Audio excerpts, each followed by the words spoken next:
This is Mid-Atlantic Women in Agriculture's Wednesday webinar, Facebook Strategy. Our presenter today is Christy Mannering, web developer with the University of Delaware. All upcoming presentations, along with all archived presentations, can be found at our website. And a special thank you to our sponsors, Mid-Atlantic Farm Credit and PNC. Thank you for listening. Okay, so again, this session is about Facebook strategy. And you just met me informally. I am, again, Christy Mannering, the web developer. And one of the things I wanted to do was show you that there's Christy Mannering, the professional, and then there's Christy Mannering, the person. And the reason I feel this is important to know is because when you're involved with social media, whether it's on Twitter or it's on Facebook, your personality really does matter. And you can tell somebody's personality by how they talk. And if somebody is talking or typing or posting a status update that seems incredibly impersonal, it's less likely to get engagement. So there you see on the slide both sides of me, and I feel like that benefits when I'm trying to reach people on social media. At least I hope it does. So personally on Twitter I have about 4,000 followers, and I have over 1,000 fans of my Facebook.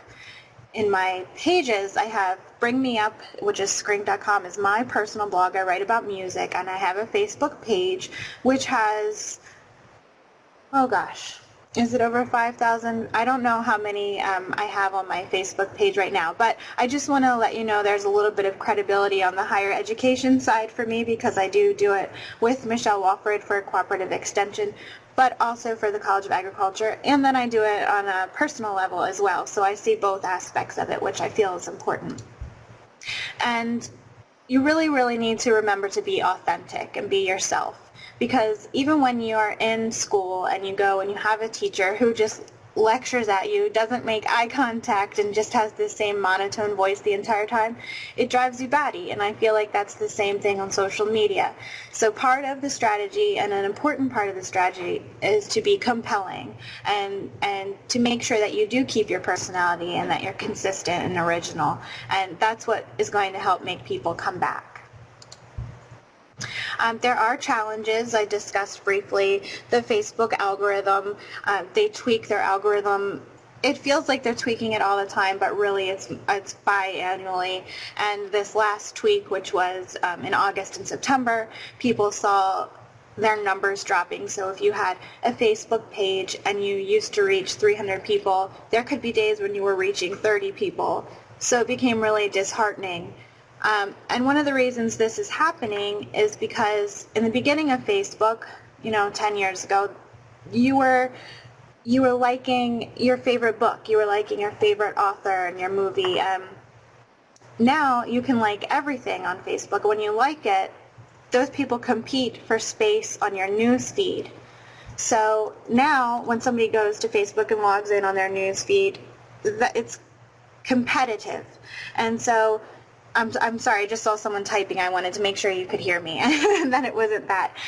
But so what that means is that Facebook is trying to find a way that you can see the updates that are most important to you. And so they're kind of trying to figure out, well, okay, she likes 700 different things, or he likes 700 different things, but what does he really want to see? And so that is a huge challenge for Facebook and a huge challenge for us, because now it's very competitive.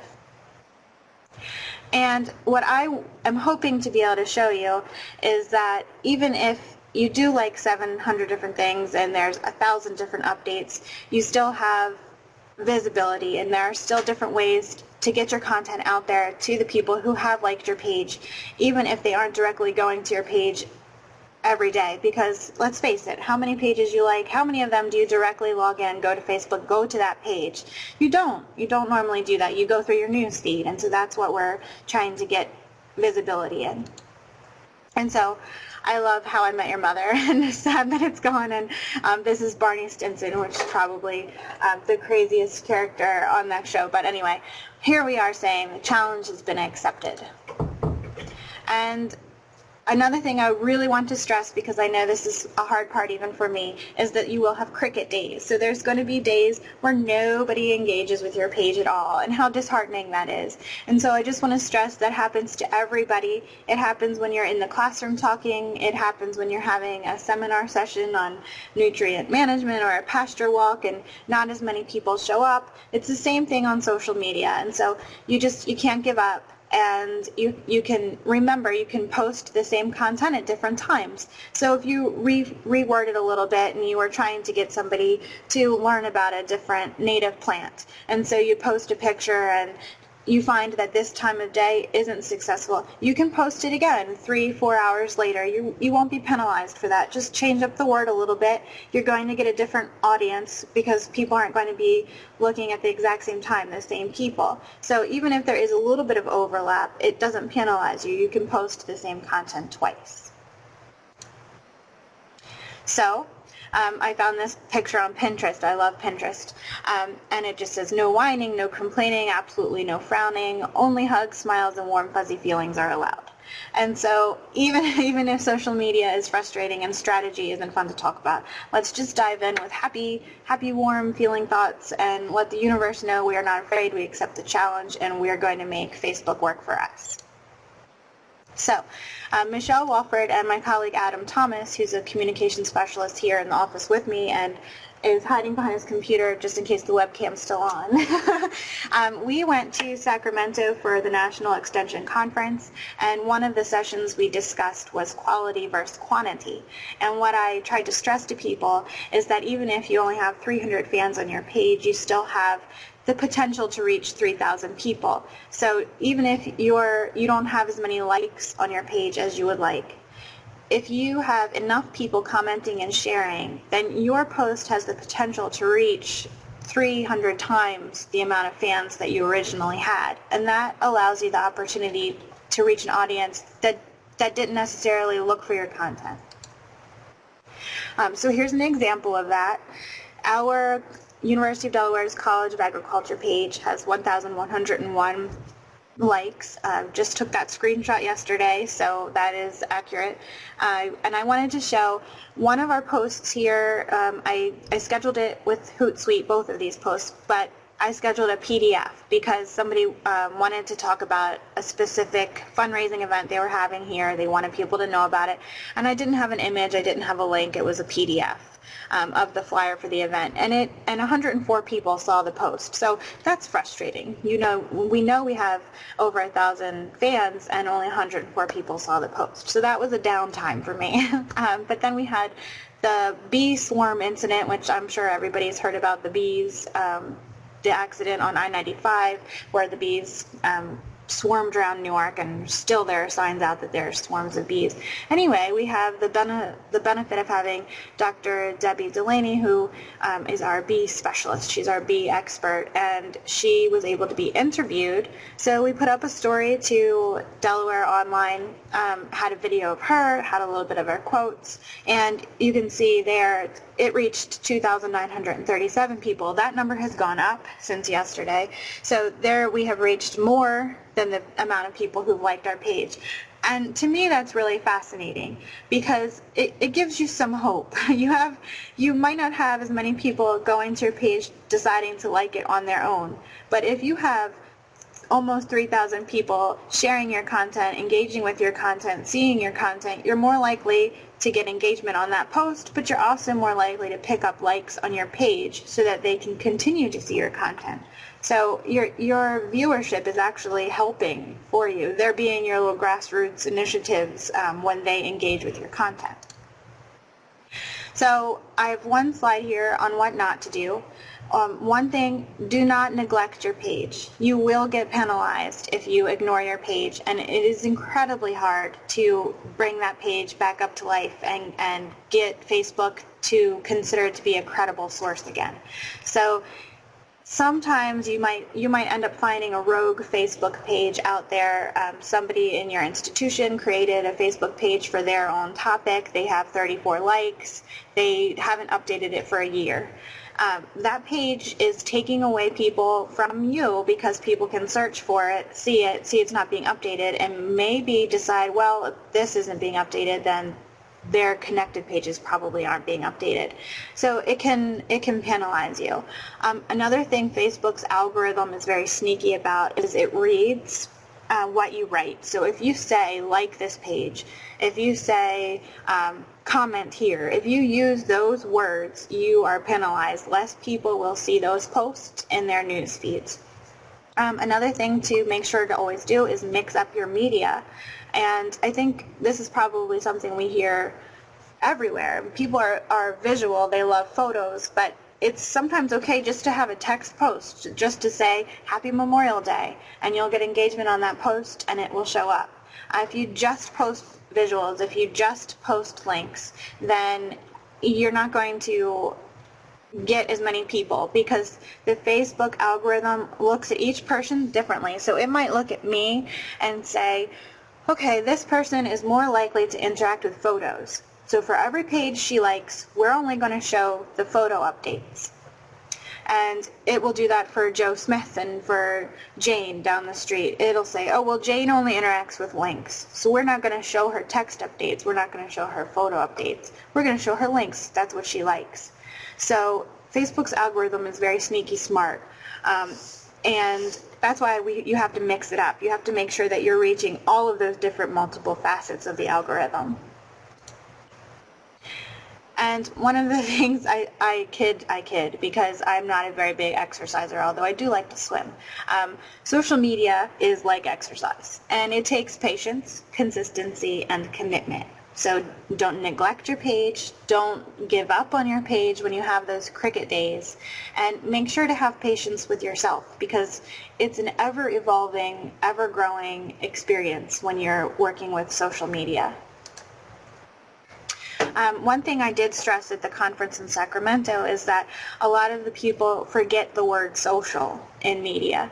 And one of the things you cannot be is somebody just talking at someone. Like right now, I almost wish all of you could have your microphones on, because I feel like I'm just talking at my computer right now. So I'm hoping you will ask questions at the end.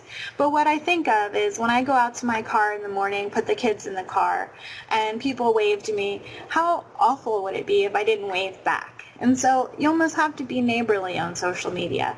If you see someone's commenting, sharing your content, thank them. If you see that somebody new has liked your page, you can go to their page, and you can't go to their profile. They might not have it public. But if a page likes your page, you can go to that page, if you can follow that. How many times can I say page in a sentence? But if you are neighborly and social and interact with each other, then Facebook becomes a community. And isn't that what higher education and cooperative extension are really all about, is making sure that we benefit each other, we learn from each other, and that we're part of a networking community that can grow together. So that's something we need to remember, is to be social. So let's talk about engaging. How do you engage? I briefly just discussed you can see what other pages are liking you. And in these screenshots, I hope you can see, if you're logged into Facebook as your personal profile, you have the option to use Facebook as your brand or your company or your institution. So you go to the right-hand corner and you click the down arrow, and it'll say use Facebook as, and then every page you're an admin on will come up, and you can say, I want to use Facebook as UD Cooperative Extension. Then when you go to the home, you're not viewing your personal profile updates, you're viewing all of the pages you like. So in the screenshot to the right, UD Cooperative Extension follows the Delaware Farm Bureau. They follow Extension Master Gardeners, amongst many others. So now I have the opportunity to engage with those other pages. I can comment on their information. I can share their information. I can like it. If I engage with them, I can almost guarantee you that they will then come look at our content. And so you'll see somebody else, Delaware Fish Wildlife Association, I don't remember that actual term, but I was interacting with them. They ended up sharing one of our posts, one of our pictures, and it had great engagement because not only did we have our fans seeing that content, but now we had all of their fans seeing their content, or anybody cross-referenced. So anybody who liked both of those pages was then more likely to see those posts in their news feed. So we're still engaging. One thing I hope that everyone knows, but you might not, is that you can tag a page in your content.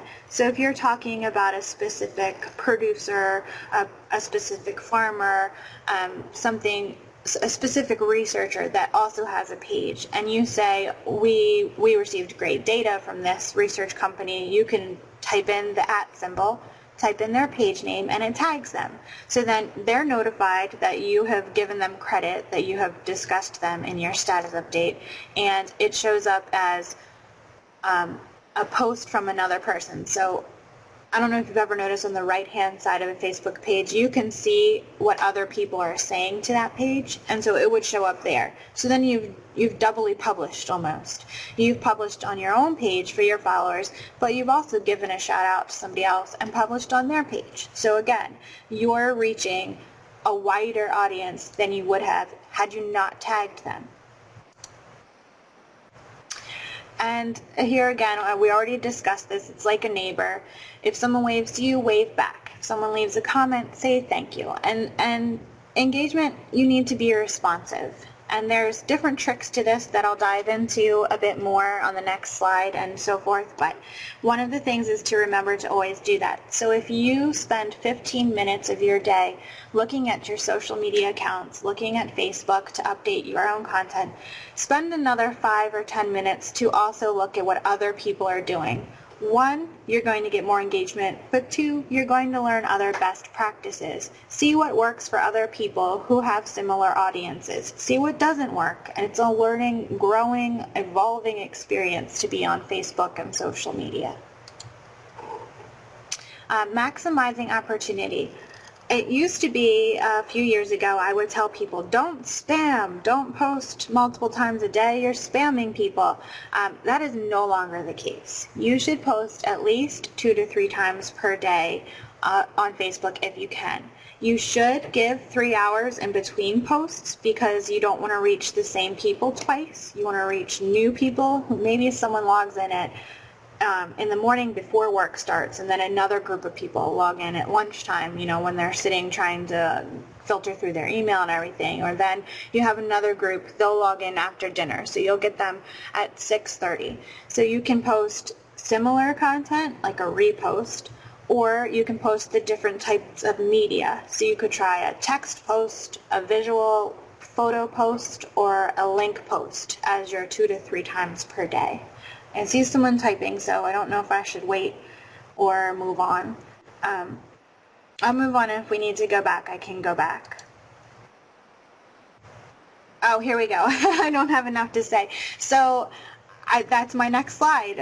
Ironically enough, I'm too busy for 3 posts daily. So it's not always going to happen. I will admit to that. There will be days where you don't have something to talk about, but there might be days where you can have something scheduled in advance.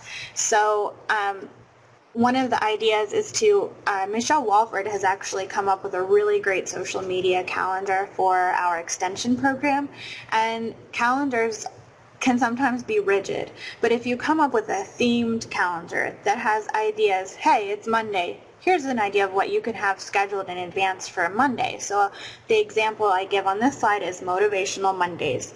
So for every Monday for the next 2 months, you can go into Facebook and schedule ahead. So you could find an interesting picture, interesting quote on Pinterest. You can find something that one of your educators came up with research that was interesting, or a quote from somebody that you just read about that is sort of, I don't know what word I'm looking for here. If you have somebody that you follow that has a quote that's related to research that pertains to your institution, you could quote them and tag them. And you can schedule up to 6 months in advance on Facebook. So that's something that we're really trying to do more times. Inspirational, yes, Michelle. That's something we're trying to do more and more of, is to make sure we have something scheduled ahead of time. Here, well, I just said this, but you can schedule ahead of time by, if you're on your page and you're typing in, there's a little icon that looks like a clock to the bottom left of the status update, and you can schedule up to 6 months in advance. So it'll tell you the latest acceptable date. So when I made this slide, May 23rd, it told me you can schedule out till November 19th. So if I know every October, for instance, the College of Earth, Ocean, and Environment has a Coast Day. So they could have posts about their Coast Day that they write today and have scheduled to start publishing starting in September to just pitch to their audience about, I want you to know that this is coming up. Just keep this on your calendar, pencil it in. So that's just an idea. If there's something, if you know this is going to be a really busy week for me, then maybe put a little reminder in your Outlook calendar to say, schedule 3 posts for the next week because you're going to be really busy. And another thing that it helps with scheduling is you're not going to be wanting to write at 7 o'clock on a Sunday night, but that's when people are posting or reading on Facebook. So on Friday, before you leave for your weekend, you can schedule something out to post on Saturday, to post on Sunday, and you're not there at your computer working, but people are going to see that fresh update when they're looking through the feed at that time. So there are tools like Hootsuite, which we use at the University of Delaware, and there's another one I use personally called Crowd Booster. And I really like these tools because they look for patterns for you. So they will say, we've noticed over the last month you get the most engagement from your fans at such and such a time. So the Crowd Booster will also tell you your most influential followers. They'll say, this person's following you, and 36,000 people are following them, and they have just shared your content. This is an influential follower. That might give you the incentive to go find out more about them and say thank you to them and follow their content. So using tools like Hootsuite and Crowd Booster, which Crowd Booster I think is free for a month, and then it's $8 per month, which isn't a huge expense. But Hootsuite, there is the Enterprise, which we are paying for as an institution, which I do highly recommend, and it allows a team to collaborate together. So if you have 3 people across the state that are doing social media with you, you can collaborate together, which makes posting more frequently easier to do. Another thing with Facebook strategy to keep in mind is content. I put this little comic here about you keep telling me the same thing and the person's bored. So 1, Facebook penalizes you if you only post to your own content. It will see how often you post to a certain domain. And the penalty is it chooses to show that update to less people. So not only do you have to be social and neighborly and test out timing, but you have to mix up your content and not only promote yourself, which we discussed. If you engage with other people's pages and share their content, then you're acting more as a community and less as a soapbox. So contagious content. There's all kinds of information you can research that will talk about what is contagious content on Facebook, and a lot of people like the memes. I know we've used Throwback Thursday. That's the hashtag TBT. That's on Twitter and on social media, Facebook accounts. I think it's on Instagram as well. But there are memes that thousands of people follow, and there are ways to use them in an empowering, educating way. So if you provoke an emotion with a Throwback Thursday, taking people back to a time that they're fond of, they're more likely to engage with you because you have just shared something common with them. And it's interesting to share information in a compelling way. So not every post needs to say University of Delaware, University of Delaware, University of Delaware. Some of the posts can talk about just a professor, just an educator, just research that a new graduate student is doing. There's a variety of ways to break it all up. Eye-catching. I put this, so this shows more of the geek that I am because it's a Star Trek picture, but you can choose a photo that might not necessarily say your brand, but it will impact your followers. And you'd be really surprised what one photo and one simple little update can do for you. So this was September 6th, or September 8th, sorry, and it was Star Trek Day, and Oreo made this tiny little Star Trek, where no brand has gone before, that's funny. Yes, they made this Happy Star Trek Day photo, and 26,550 people liked the post. So they had tons of likes, they had almost 6,000 shares, over 1,200 people commented. That's intense engagement, and it didn't go specifically to buy their product. It just went to a subset group of people who they thought, oh, this is going to interest them, this is going to get them to engage. And the more time somebody engages, the more likely they're to see your content updates later in the day, later in the week. If I engage with a certain page 5 times in a week, I'm more likely to see their content the next week. So you have to think about these things. How can you keep somebody coming back for more content? You mix it up a bit, which means, yes, you can be funny. I think sometimes people's personalities not only disappear, but they're just afraid. They're taking themselves too seriously. And so here's a company, Cisco, another geeky company. They make technology, software, and hardware, and here it was Halloween, and they carved a pumpkin with their Cisco in it, and they got huge feedback. They got 4,000 likes, 1,000 shares, and 32 different people commented. This is a serious company, but they weren't taking themselves too seriously on Halloween. They were having a little fun. So even people who are looking for research on a specific company that gives them technology, every now and then are saying, oh, you know, that was cute, that was funny.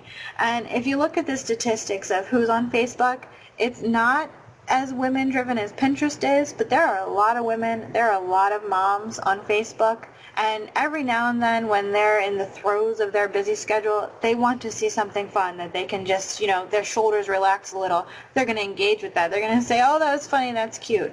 And then, because you got their engagement with that fun content, they're more likely to see your next bit of content, which might be about a session or seminar that would interest them also. That's a little bit more serious. So you have to mix it up.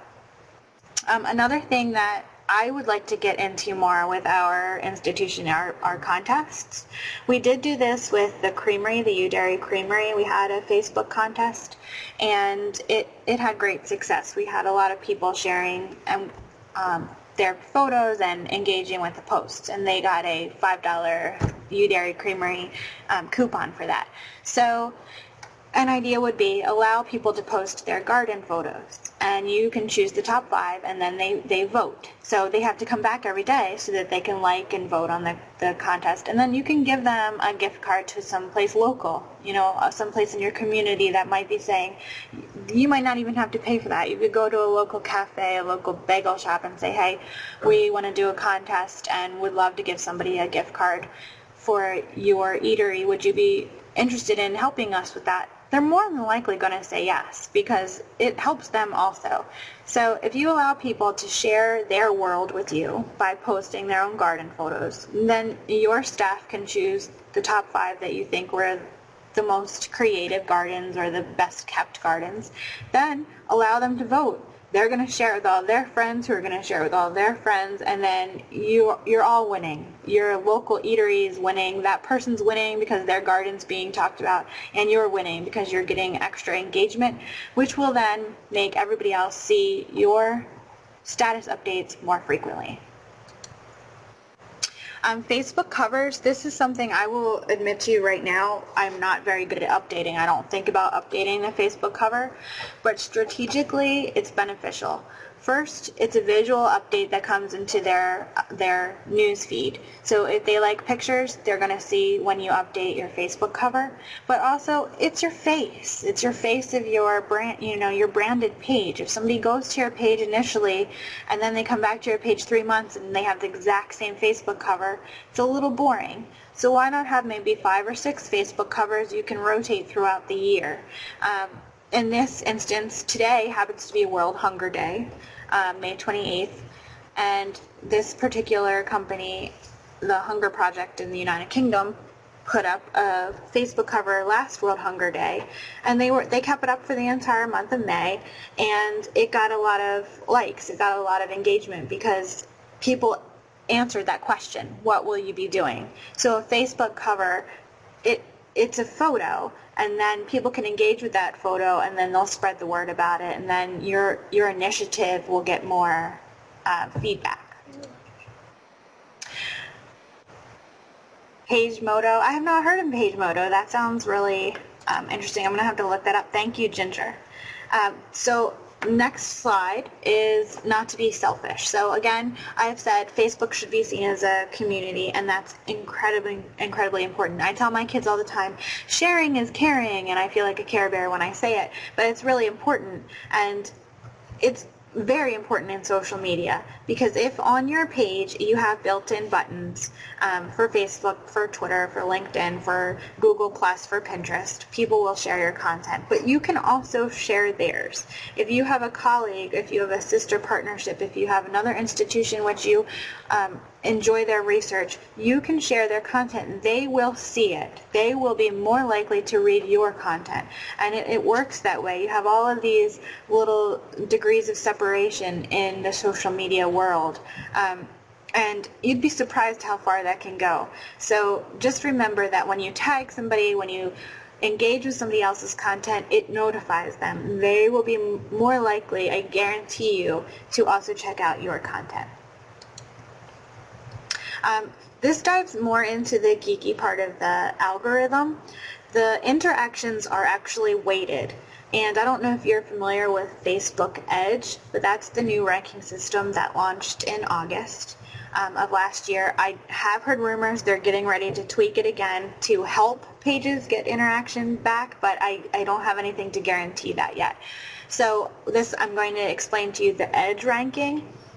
The lowest level of weight is if somebody clicks, but they don't like your page. So you do get a bit of ranking just if somebody clicks on what you have posted, and it is considered an interaction.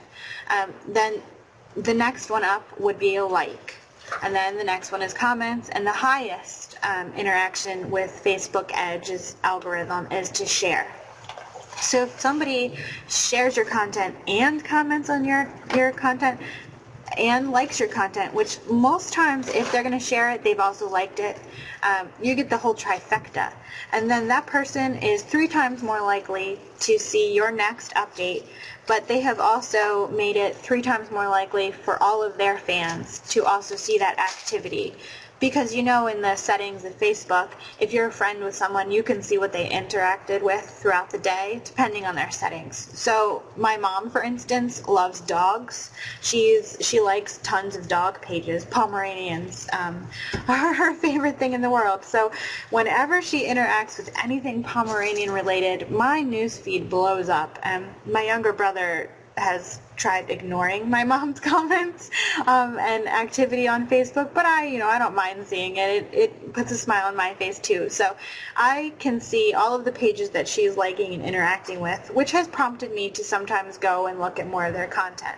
So if somebody has different elements, if they've liked, if they've shared, if they've done both with your content, then I don't know if you can read the picture that's below that, but your previous interactions, you sort of build a Facebook history. And so Facebook's algorithm keeps track of your history, which again, very sneaky of them, but this is what they're doing to get people more of what they think they want. So another thing is, if you ever post something offensive and somebody marks it as offensive, then you're penalized very strongly for that. So it's just really important to know, how am I going to get these higher weighted interactions? So the Facebook cover I showed you a couple slides back that asked the question, what will you be doing on World Food Day? If people respond to that, you've just gotten a comment from them.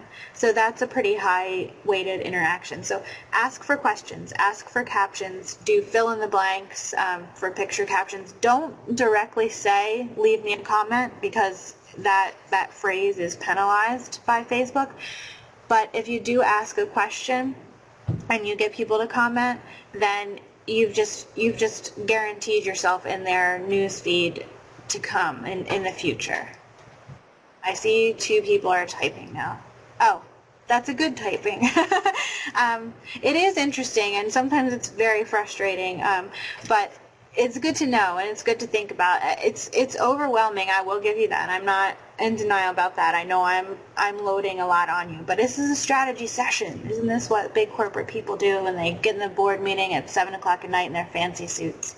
So here we are, we're doing that in the comfort of our own office, hopefully.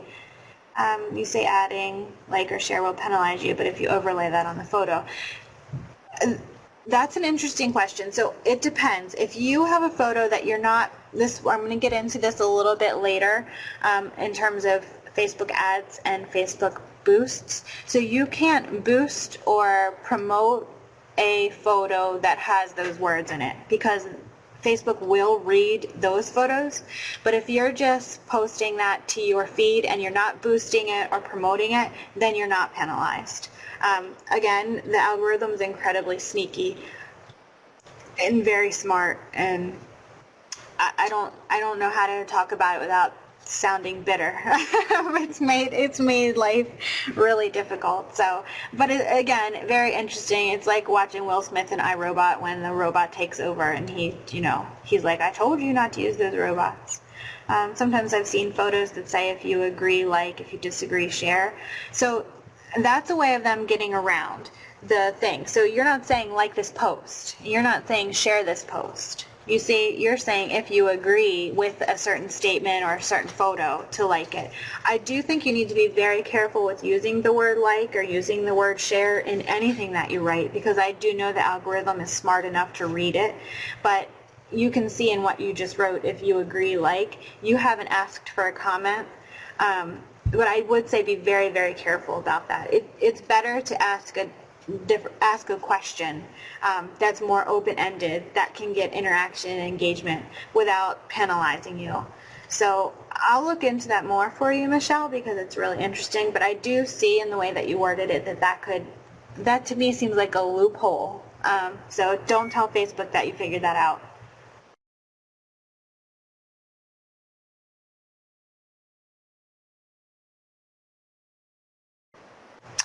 So here, diving right in, that's a good segue into the Facebook paid boosts. So before working as a web developer here at the university, I worked for the News Journal. What about saying something like spread the word? Spread the word would be perfect. That's a call to action that does not get penalized by the algorithm, because you're not using the words like, share, comment.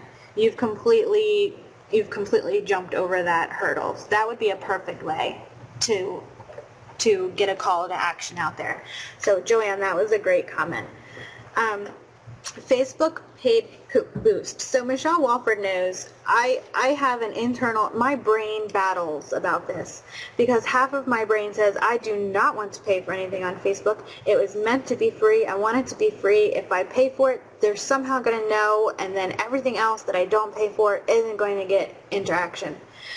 The other part of my brain has actually done the research and the testing on this with my personal account. And while we have not been given a budget to do this on our college institution accounts, I do think it's coming in the future.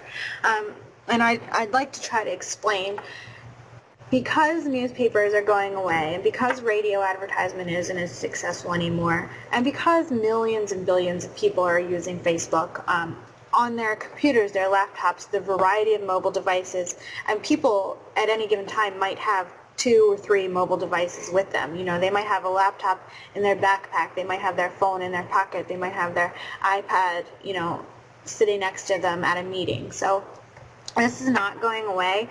It's becoming more and more relevant.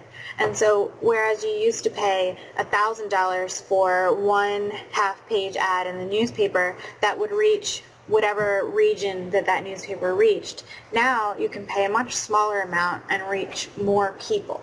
So you could have a budget for Facebook for $40 a month or $30 a month and have the potential to reach anywhere between 5,000 to 10,000 more people with your content. To dive more into this, I really, really appreciate and respect the way Facebook allows you to fine-tune your audience. So I took a screenshot here. You can pitch your posts to anybody who likes your page already and all of their friends. So that's already a huge amount of people. Or you can do fine-tuned targeting, and I have done this. I have been able to reach through my son's page, who's wrinkling a bag behind me, and I hope it's not too loud in the microphone, but he has a page called Bray's Brown Bags. He talks about things that are interesting, people who volunteer, people who are interested in public service. So I can say interests, public service, volunteering, helping others, homelessness, something like that. I can get all those people, and I can say ages between 18 to 30 years, and I want all genders. And then it'll tell me, with a maximum budget of $30, you can now reach 10,000 more people. But I know that those 10,000 people have already said that they like those interests, those hobbies, those topics. So they are more likely than any other part of audience on Facebook to see the boosted post, but then also interact with it. So it's really important. And if you think about it, if you post something about master gardeners and you type in interests, gardening, urban gardening, orchards, something that's very, very specific, you find the people who've already said, this is a hobby of mine, this is something I'm interested in. And then you say, okay, I'm going to put $15 into this. And it's going to say, for $15, this post will now reach everybody on Facebook who has this interest. And with a $15 budget, you'll reach 5,000 more people. You see here, if you raised your maximum budget to $1,000 for a post, you have the potential to reach almost 100,000 more people. It depends how many people have said that they are interested in that topic, but being able to fine-tune your target audience so pristinely to people who already have said, we're interested in this, I write in my slide here, boom, because you just got them. You got them. You already know that they like this content. You put in that $30, that $15, and they're very likely, more than 50% likely, to engage with your post. Yes, you can target a specific zip code. So Michelle Walford has done this before, I know. And you could, if you're having a pasture walk as an example, or if you're having something for alumni and you want to get a specific geographic location, you can do that. You can say, I want only people in Baltimore County, or only people in Sussex County, or that fine-tuned community. Everybody using Facebook in that community, only they will see that post or that ad, and they will be more likely to engage with something that is right outside their front door. So that also lends back to the strategy of being neighborly and being part of a community and networking, because we can do it if we all do it together. Again, it's very weird to talk and have nobody talking back to me, so I hope that you're sitting there and getting something out of this. So this is where the battle begins in my brain. How often do you boost a post? And I would say, first, stick with the budget and test it. So you can only run one boosted post at a time, so you're already limited to that. But if you, once a month, boost a post for $15, it could be a post about, a food safety course or a pest management course, and you need more people to come to that class, so you boost that post. And while that boosted post is running, it's going to reach your fine-tuned audience that you've already chosen. Pay attention to the results. It will tell you in your Facebook page insights very specifically, your ad reached this many people organically just by being on your page. It then reached 3,000 more people because you boosted it. And then it will tell you exactly how people engaged. Did they click the link? Did they like the post? Did they share it? You can see the insights, the entire trickle-down effect. Organically, 7 people liked it. Because you boost it, 12 more people liked it.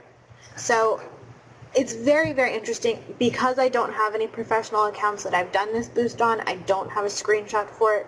But if you have the budget to do this, even if it's $15 a month, I highly recommend it for even just a testing platform to see the exact interaction. Do that research, pay attention to the results, and if it gives you the achievement that you want, if your seminar got 12 more people coming to it because of this boosted. I mean, you can, when they come to your session, say, how did you learn about this? If they say on Facebook, did you already like our page, or was this seen in your news feed for another reason? Ask them. They'll tell you. If people have already right in front of you, they're very likely to tell you.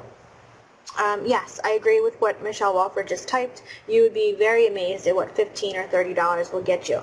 That could never get you that on radio. It could never get it on TV or in the newspaper. Facebook, I'm hoping that they don't change this. I hope that's not what the rumor is about, because this has the potential to give you an entirely different group of people who didn't already like your page. So in conclusion, I see it's a little after 1 o'clock, so thank you for staying with me. I put a little funny image in there. Here's a list of Facebook friends who want to know you're going to bed, and that's, nothing. Nobody cares about that. So for your page, you would post content that's important in that it gets emotion from somebody, it gets engagement from somebody, it gets people thinking.